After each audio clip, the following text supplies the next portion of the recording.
Chapter 1. Rebirth. On my wedding day, my fiancée bribed my personal guard, broke my arms and legs, and threw me into a valley to die. All so that Ethan Gordon could take my place and marry the wealthy heiress, Victoria Brooke. I couldn't rest in peace. When I opened my eyes again, I was back to the day Ethan Gordon's mother was caught stealing. It was time they learned why my father named me Sincere Lancaster, a master divine that I was born with a heavy killing intent. A pack of wild wolves tore open my stomach, devouring my insides. I died in agony and despair. Opening my eyes again, still reeling from the searing pain, I clutched my mouth, retching uncontrollably. Someone rushed to my side immediately, supporting my trembling body, gently patting my back. "Sincere, what's wrong?" "I'll get the doctor." Her voice was full of anxiety, but it sent a chill down my spine. Lifting my head, a familiar face came into view, yet it chilled me to the bone.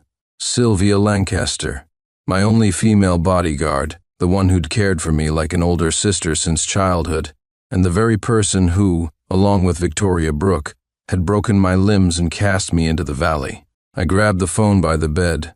The date confirmed it. 1 year earlier, I had been reborn.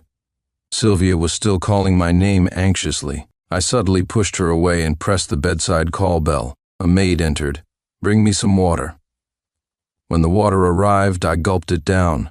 Opening my eyes again, my gaze was glacial, devoid of any emotion. Just then, Reginald Quinn, the butler, arrived to report a theft in the house. By the time I languidly strolled into the front hall, Martha Gordon and Ethan were already kneeling there. Martha kept kowtowing, begging for forgiveness, while Ethan, his face tear-streaked, held his back ramrod straight. His delicate, almost feminine features made him look like a pitiful frost-bitten flower. I sat on the sofa. Glancing beside me, I saw Sylvia's hands clenched into fists, her eyes overflowing with undisguised pity for him. "Brother Lou, it's all my fault," Ethan sobbed. "Mom only stole because I'm sick. Please let her go."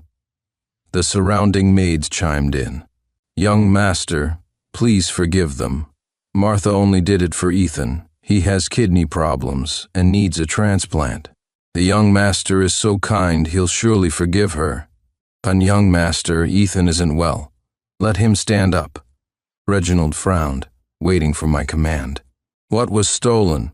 My voice was ice cold. The room fell silent instantly. Reginald presented a watch, a birthday gift from my father. In my past life, seeing the watch returned, I hadn't pursued the matter. Reginald had warned that such leniency would make it hard to manage the staff, but Sylvia insisted the young master should be kind. My fiancée, Victoria Brooke, had also rushed over, holding my hand, praising my generosity and gentleness. What was I like back then? Grinning like an idiot. Now I just want to go back and slap my past self hard. But since I've been reborn, that slap isn't meant for me anymore. I spoke coldly, and the Graf Diamond's hallucination my father bought at auction. $130 million. You certainly have expensive taste. Gasps erupted around the room. What? How many million? Did I hear right? The maids whispered, covering their mouths. 130 million, how could Martha dare? God, even if it was for Ethan's kidney transplant, stealing something so valuable, nothing belonging to the young master is cheap. Martha shot me a guilty glance, then burst into dramatic wails. "Young master, I honestly didn't know it was so expensive for the sake of my decade of service here. Please forgive me, I'll never do it again. You grew up with Ethan after all. You wouldn't want to see him die, would you?" I watched Martha's disgusting display with revulsion.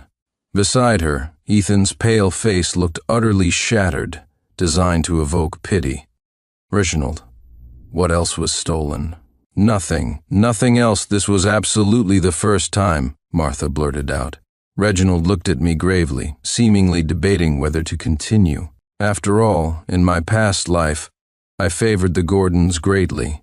Constantly fed lines by Sylvia and Victoria about how pitiful Ethan and his mother were, how I should help them more. It was accumulating good fortune for the Lancaster family. Reginald. Speak. Current surveillance footage shows Martha committed theft 13 times. Previously, it was mostly food items and silverware, but the bird's nest and top-grade fish maw were worth over $500,000 combined. Also, some of the young master's clothes and bags. I mentioned it before, but you said you didn't wear them anymore and didn't care if they were taken. The gasps grew louder. The maids couldn't believe they had a habitual thief among them, stealing so much from the family. I waved dismissively. Reginald's eyes flickered with disappointment, assuming I'd act as before. Hand her over to the police. Give them all the evidence. My words struck like thunder in the quiet room. Martha and Ethan forgot to cry. Reginald looked at me, galvanized, as if a light had reignited in his eyes. Reginald was trained by my father personally. He possessed the same shrewdness and ruthlessness. I, however, had been far too lenient. Martha was stunned speechless, then launched into a performance of shouting, begging, kowtowing, and shameless pleading.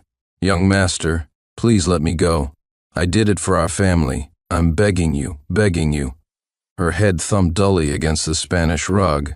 Ethan also pleaded, Brother Lou, please let my mother go. Sinai wasn't aware my mother ever bore me a brother. Who are you calling brother? Are you worthy? Dean, drag her away. Her noise is giving me a headache. The head of my security detail behind me, Dean, motioned his men forward. They dragged Martha away as she shrieked hysterically, her mouth quickly muffled by Dean. Ethan cried out, lunging for his mother, but Ford flung him back. Unfortunately, he didn't hit the ground. Sylvia rushed forward and caught him. Ethan readily collapsed into her arms. Third sister, help me beg brother. No, beg the young master. Sylvia held Ethan, her expression overflowing with pity. She turned to me, her tone reproachful. Young master, you're not like this. How can you be so heartless? Tell Reginald to release Aunt Martha. Watching the actions of the one who betrayed me in my past life, I felt no surprise. I folded my arms. Sylvia, have you forgotten whose dog you are? Sylvia stared at me, shocked, unable to believe I'd called her a dog. Sincere Lancaster, what did you say? How dare you? Said you're a dog. A dog. Have you forgotten your place? Who gave you permission to use my name? Sylvia looked at my icy expression, realizing I wasn't joking. Her gaze shifted from reproach to resentment, glaring fixedly at me. I remained unmoved. Reginald, I won't tolerate backstabbers in this house, nor do I like people gossiping behind my back. Anyone who does it again gets sent to the Zenith Club. The maids who had just been opportunistically chiming in fell silent. Only Sylvia glared venomously, accompanied by Ethan's weeping. Reginald, send Ethan Gordon to the Zenith Club. I don't like hearing constant crying in the house. He can leave when his debt is repaid. Years, young master. Reginald bowed respectfully and dispatched men to seize Ethan. Ethan was so frightened he forgot to cry, clinging desperately to Sylvia. And Sylvia truly played the knight protecting her prince, fighting against Reginald's men. I flicked a glance at my bodyguard detail behind me. They surged forward, pinning Sylvia down. Ethan was dragged away. Nolan angrily yelled at Sylvia. Third sister, have you forgotten your oath to the master? How could you defy the young master? Sylvia remained defiant. I had spoiled her. She'd forgotten the distinction between master and servant. In the vast, opulent mansion, I was the sole master. After the afternoon's drama, the household staff grew deferential, their eyes holding both respect and fear. Just as I was savoring the Brittany blue lobster and bluefin tuna Reginald had specially instructed the kitchen to prepare, a cool voice interjected, Sincere Lancaster. Were you causing trouble again today? The newcomer possessed a graceful figure in perfect proportions, moving with an elegant aristocratic air. It was my fiancée, Victoria Brooke. I couldn't help but sneer inwardly. Took you long enough to show up for your little lover. Seeing my silence, Victoria sat beside me. After taking the towel offered by a maid to clean her hands, she began quietly peeling shrimp for me. Her slender, pale fingers adorned with red nail polish were quite beautiful. I used to think she embodied my ideal aesthetic. I was willing to lavish affection on her, gradually losing myself, catering to her, pleasing her, as pathetic as a sycophant. Thinking back now, I was truly foolish. When she offered the peeled shrimp, she was met with my cold gaze. Her hand froze mid-air, seemingly stung by my look. What's wrong? Still upset? Haven't you come to plead for Ethan? Victoria placed the shrimp on my plate, every gesture gentle. But who remembered she was once just an unloved illegitimate daughter, barred from the family business, destined only for an arranged marriage? If my Lancaster family hadn't taken an interest in her, how would she have ever risen? How could she afford to act like a queen? Ethan grew up with you. Why the sudden distance? Besides, he's unwell. Aunt Martha acted out of concern for his health. Where possible, one should forgive and forget. Tetoro? And how should I forgive them? I widened my eyes, smiling at her, perfectly mimicking my old fawning manner. Victoria, completely oblivious, continued, "Just drop the charges against Aunt Martha. If you care so much about the stolen items, I'll cover the cost. Ethan isn't well. I know you were just angry. You wouldn't really send him to the Zenith Club. That kind of private club is shady. How could Ethan possibly survive there?" I watched her with a derisive smirk. "Have I not spent enough time with you lately, putting you in a bad mood? You need to behave better too. Stop throwing tantrums. You should be kind and magnanimous. That's how I like you. Understand?" Her condescending tone made even Reginald and Dean, standing nearby, frown. But they dared not speak, knowing how infatuated I was with Victoria, how I granted her every wish unconditionally. Ha ha ha! My laughter echoed through the immense, luxurious dining hall. Victoria looked at me, bewildered. I laughed until tears nearly streamed down my face. "Victoria Brooke, who gave you the audacity to lecture me? Understand? Do you think you're my mother? Even my mother doesn't dare order me around. Who the hell do you think you are?" Victoria hadn't expected me to speak like this. Her expression shifted. I looked at her, reached out, and patted her cheek repeatedly, an utterly demeaning gesture. "When you should be a good little dog, keep me happy, and maybe I'll throw you a few bones. But you actually expect me to listen to you? Told me to become gentle and magnanimous because that's how you like me? Seriously, that's hilarious. Is your affection worth so much? My father is Magnus Lancaster. Have you forgotten?" Victoria's face completely darkened. Her captivating features showed a rare flicker of panic. Yes, she had forgotten. My affection had made her forget just how decisive, ruthless, and formidable my father was. She'd forgotten that I, the sole heir to the Lancasters, was destined to inherit the entire vast family empire. I wiped my hands clean and stood up to leave. Victoria quickly stepped forward, grabbing my arm. "Sincere, how could you?"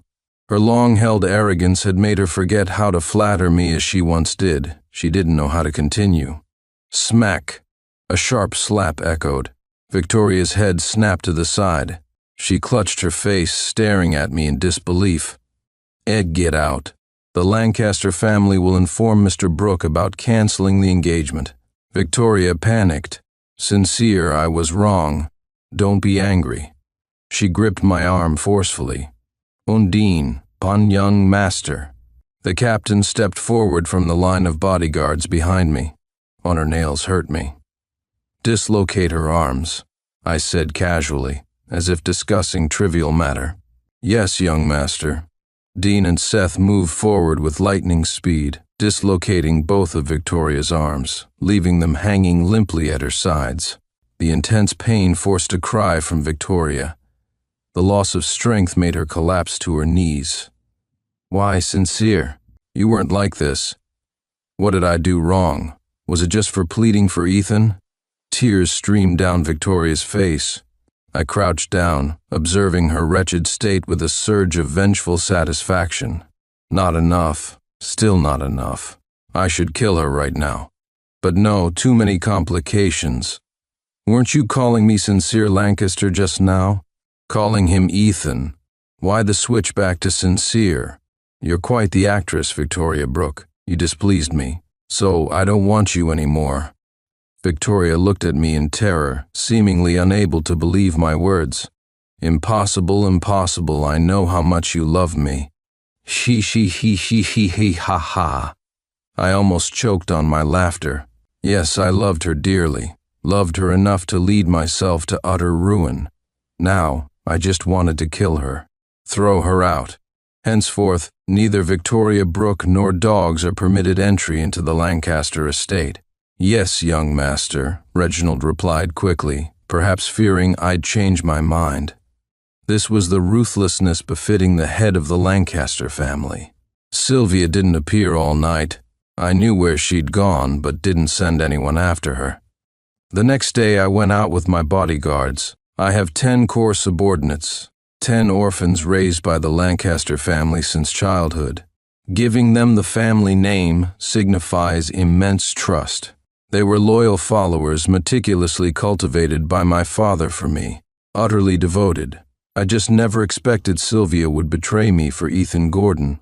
Arriving at the Zenith Club, several young masters and ladies were already waiting for me. Manager Sheldon and his staff swarmed out, escorting me into the most exclusive club under the Lancaster Corporation's banner. Many friends had heard about yesterday's events and excitedly wanted to join me. Naturally, I agreed. In my past life, I revolved solely around Victoria, allowing her to shine brilliantly in high society. Many flattered her out of respect for the Lancaster name. Yet, she often avoided bringing me to events, claiming she didn't want to seem like she was clinging to me, all while leveraging my family's name to become the center of attention. Now these people gathered around me again. My gaze was cold and regal, back to being the true Lancaster heir. Manager Sheldon, where's the person sent here yesterday? Why isn't he entertaining guests? The manager stammered, unable to answer clearly. I strode deeper into the club with my large entourage. The manager deliberately led me towards an exquisite room. I waved my hand, silencing the surroundings. From the slightly ajar room, intermittent voices could be heard. Third sister, thank you for coming. What would I do without you? A man's weak, sobbing voice drifted out. Sylvia was gently holding Ethan. I'll never let anyone bully you. Sincere Lancaster went too far this time. When I get back, I'll definitely teach him a lesson for you. At my signal, Dean kicked the door open. Who are you planning to teach a lesson? The people inside jumped. The embracing pair quickly separated. Ethan glared venomously at me from behind Sylvia. Seeing me speak, the onlookers began chattering. Oh my God, did I hear that right? A bodyguard wants to teach her own young master a lesson? For a servant's son? Yes, you heard right, and these two dogs were having a secret rendezvous here. But young Master Lancaster really doesn't know how to train his staff. Even the dogs he raises dare to shit on their master's head. If you ask me, this Ethan Gordon is quite something, seducing a bodyguard into turning against her master. My bodyguards behind me were furious, clenching their fists. Dean looked utterly disappointed. Third sister, you've gone too far. The young master treated you the best. How could you be such a backstabber? Apologize to the young master immediately. Seth was also incensed. Third sister, have you no shame? Who do you think you are to touch the young master? Just because he's been good to you, you take advantage? Don't forget, the master saved your life. Is this how you repay his kindness? Being condemned by everyone infuriated Sylvia further. In a fit of rage, she retorted, Sincere Lancaster, what did Ethan ever do to you for you to treat him like this? Isn't it just because Victoria Brooke likes Ethan and you're jealous? Have you ever stopped to think why we treat Ethan well? So. And what should I reflect on? In my past life, I wondered why the sister-like bodyguard I valued most and the woman I loved most both sided against me. Reflect on why you're not kind, why you're so cruel, why you can't learn respect." Sylvia spat out the words through gritted teeth, while the crowd watched her like a joke. I really had too much time on my hands, seeking such useless answers. Some people simply aren't worthy of kindness. They see it as charity. Only when someone like Ethan, a dog like themselves, treats them well, do they feel it's genuine. She forgot how I secretly gave her candy when we were kids, how I always treated her differently because of her bright eyes, trailing after her, calling her sister, treated her better than anyone else, shielded her from dangerous assignments, arranged the best food and lodging wherever she went. Outsiders might have mistaken her for some young lady. And what did Sylvia say back then? That she would protect me with her life, never betraying my father's trust. But the person I cared so much about was now pointing fingers, calling me cruel, inferior to Ethan. Why should I be like Ethan? My status, my capabilities are exceptional even in high society. I have every right to be willful. Enough. Some people don't deserve my attention. Manager Sheldon, take Ethan away and discipline him properly. Yes, young master. A group dragged Ethan away. I looked at the restrained Sylvia, my gaze icy. Dean. Yes, young master. Sylvia committed insubordination. Sever her tendons in her hands and feet. Throw her out of the Lancaster family. Remove her from the household registry. Permanently barred. Anyone who dares to help her will also be expelled from the Lancaster household. Dean was momentarily stunned, not expecting such mercilessness. Sylvia was a woman after all. Sylvia was also shocked, speechless by my words, her mouth agape. The bodyguard team hesitated. So, have you all started disobeying my orders now? Only then did they move. Several subordinates dragged Sylvia away. Heart-wrenching screams echoed from the next room. Sylvia was crippled. The young masters and ladies were also stunned by my ruthless methods. Recovering, they began to cluster around me, flattering and praising me. I savored this moment. I was the one in control. After being dragged away, Ethan was slapped repeatedly by Sister Yang, his face swelling up. The club patrons, knowing he was someone the boss disliked, all took turns beating him. Within 2 days, Ethan was barely breathing. Reginald reported that the Lancaster family applied pressure for a swift trial. Martha Gordon was sentenced to 15 years. I listened, eyes narrowed, as my subordinates reported. My father called from the U.S. Someone always kept him informed of my actions. He was very pleased with what I'd done. He didn't object when I mentioned canceling the engagement with the Brooke family, merely saying he'd call Mr. Brooke himself. I needn't be involved. He also said he'd select a suitable marriage partner for me. This time, I would completely follow my father's arrangements. I felt I really couldn't trust my own judgment. My taste was too poor. Dean reported that Ethan Gordon had been picked up by someone. Was it Victoria Brooke? Yes. Seems like some people couldn't wait any longer. I've had bodyguards since I was young. None of my father's enemies had ever targeted me. For Old Master Forrest's birthday celebration this time, my father asked me to attend as a gesture of goodwill. The Forrest family couldn't compare to the Lancasters, but was a renowned literary family. I presented a Tang Dynasty calligraphy scroll, which Old Master Forrest treasured, wanting to practically worship it. Today, I only brought Dean and Seth inside. The venue wasn't large, just the old Forrest family estate.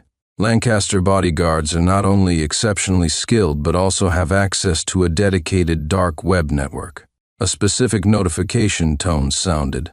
I picked up my phone, glanced at the message, and my blood instantly ran cold. Mr. Lancaster's plane encountered trouble. Plane destroyed, all presumed dead. Chapter 2. Revenge. I nearly collapsed, trembling uncontrollably. In my past life, my father was also at the wedding venue when I died. Victoria had given Ethan my suit and a mask, telling everyone I had a severe allergy and couldn't show my face. Ethan and I were the same height, though he was thinner. With some concealment, most people wouldn't notice the switch. Before I lost consciousness then, I saw Ethan take Victoria's hand and gently kiss it. Dean steadied me. I whispered the news. Dean's face changed instantly, and he hustled me out. In the car, I frantically tried contacting my trusted people in the U.S. No one answered. Just as I was anxiously wondering what to do, several cars appeared, driving wildly towards us. Even with our skilled driver, we couldn't escape being surrounded. A deafening crash. I blacked out. When I woke again, immense pain racked my body. To my horror, I couldn't feel my hands or feet. Inside a dilapidated building, a figure sat quietly, watching me. Sylvia. She walked over to me. "It really was you, my young master." Her voice was hoarse, making her look even more somber. Her movement showed her own limbs hadn't fully healed. "Young master, you are truly cruel. I was so good to you, yet you crippled me just like that. So you're taking revenge? Is my father really all right? And of course the master is fine." My heart instantly settled back into my chest.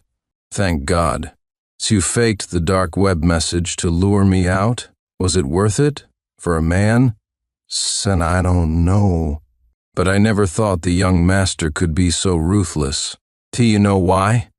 I stared hard at her. Sylvia looked at me defeatedly, her eyes holding an emotion I couldn't decipher. "Oh, because I have died once already." Sylvia snapped her head up, staring at me. "Do you know how I died? My arms and legs were broken, and I was thrown into a valley. And then, guess what? Wolves came, drawn by the scent. A whole pack of them. They tore open my stomach, dragged out my intestines, and devoured them. They ate my eyes. Every single wolf ripped at me with its sharp teeth. What do you think that felt like, watching yourself being eaten alive by wolves?" I glared viciously at Sylvia as I spoke. My words terrified her. She looked at me in disbelief. She crouched down, clutching her head, trembling uncontrollably. I didn't know if she was genuinely scared or putting on an act. I didn't care anymore. "So, I did that?" Lying there, I answered flatly, "Yes, you and Victoria Brooke, at my wedding. You brutally broke my limbs just to hand everything to Ethan Gordon on a silver platter, letting him marry Victoria and live a life of luxury." Sylvia knelt on the ground, forehead pressed to the floor, her body trembling, voice choked with sobs. "So that's why you hated me, why you crippled me. I wish I could kill you," I replied calmly. Sylvia said no more. I drifted into unconsciousness amidst the pain. When I woke again, Sylvia was gone. I tried to move, still unable. I saw no wounds on my limbs. It didn't seem like they were broken. Sylvia returned that night. She put me in a wheelchair and took me somewhere else. This was Victoria Brooke's house. She dumped me in a lavishly decorated room and then escaped through the window. Not long after, the door opened. It was Ethan. Gone was his previous affectation of weakness. He looked down at me arrogantly. Well, look who it is, the great young Master Lancaster, so. You have days like this too." I watched his gloating face without a word. "Victoria Brooke is marrying me, didn't you know? She loves me too much. She does whatever I say."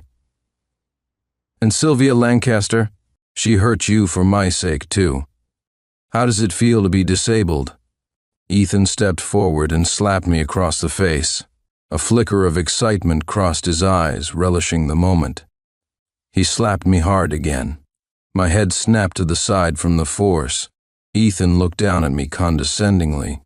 "It's all your fault my mom got sentenced, but don't celebrate yet. Your good days are over too. Victoria has already contacted the Moffat family overseas to jointly attack Lancaster Industries. Old man Lancaster is probably at the end of his rope by now." My expression didn't change. I stared at him and voiced my doubt. "Ethan, the Lancaster family never mistreated you. We even let you attend the elite school with me. Why do you hate me? Because I'm jealous. Why were you born into such a prominent family while I'm just a servant's son? Why did you have endless money from birth while I had to grovel and please you? And your bodyguards, I tried to win over every single one. Only that stupid woman Sylvia fell for it. If I'd hooked a few more, you probably would have died faster. So, you never genuinely cared about Sylvia? Ha ha ha ha. Her? Is she worthy? I can only marry heiresses like Victoria Brooke, or ladies from even more powerful families. Sylvia was just one of my dogs. Just like you treated her like a dog too. Sin didn't. Dean, Sylvia. They are my family. They share my last name. Ha ha ha. Family? So what? Didn't she still betray you for me?